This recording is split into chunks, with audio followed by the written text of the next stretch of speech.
Firing up the rocket for the Artemis Moon missions, a nomination for NASA's next administrator, and making room for the space station's next crew. A few of the stories to tell you about this week at NASA. On March 18th, we conducted the second Green Run Series Hot Fire Test with the core stage for our Space Launch System, or SLS rocket, at our Stennis Space Center near Bay St. Louis, Mississippi. All four of the rocket's RS-25 engines were fired at the same time during the test to simulate the core stage's operation for a launch, during which it will generate about 1.6 million pounds of thrust. This is a major milestone in advancing our goals and objectives for Artemis.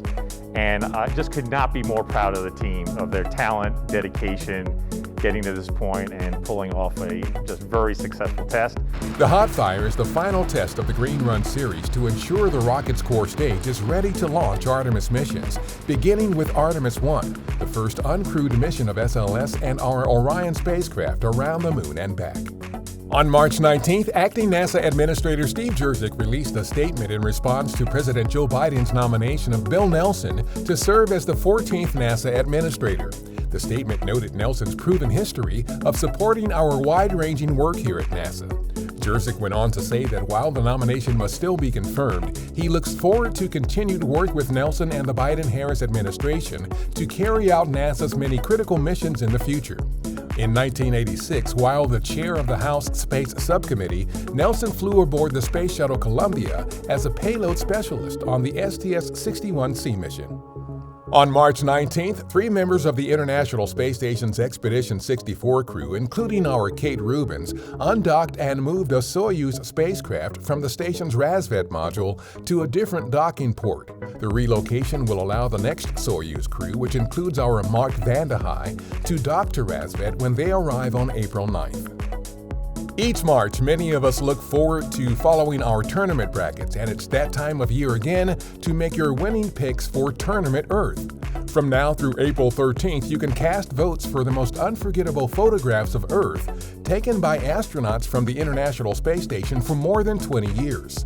For more details, to download your bracket and to vote, go to earthobservatory.nasa.gov/TE. 27 asteroids have been named in honor of African American, Hispanic, and Native American astronauts and 1 cosmonaut for their contributions to space exploration and for inspiring the next generation of explorers. The people who inspired the newly named asteroids include NASA's Stephanie Wilson, who is on our Artemis team of astronauts, one of whom will be the first woman to set foot on the Moon, and former NASA astronauts Jose Hernandez, who worked as part of a migrant farming family in his youth, and John Harrington, a member of the Chickasaw Nation.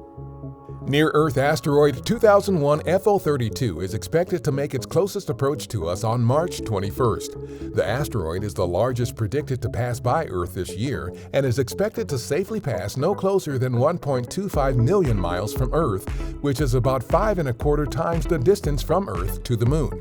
The close approach will give astronomers a valuable scientific opportunity to study the asteroid.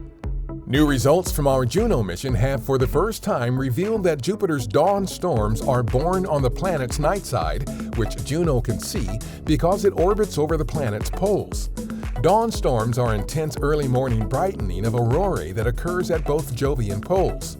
These are specific to Jupiter, but researchers say they are very similar to a type of terrestrial aurora called substorms. The findings could provide a better understanding about how these planetary phenomena occur on worlds both within and beyond our solar system.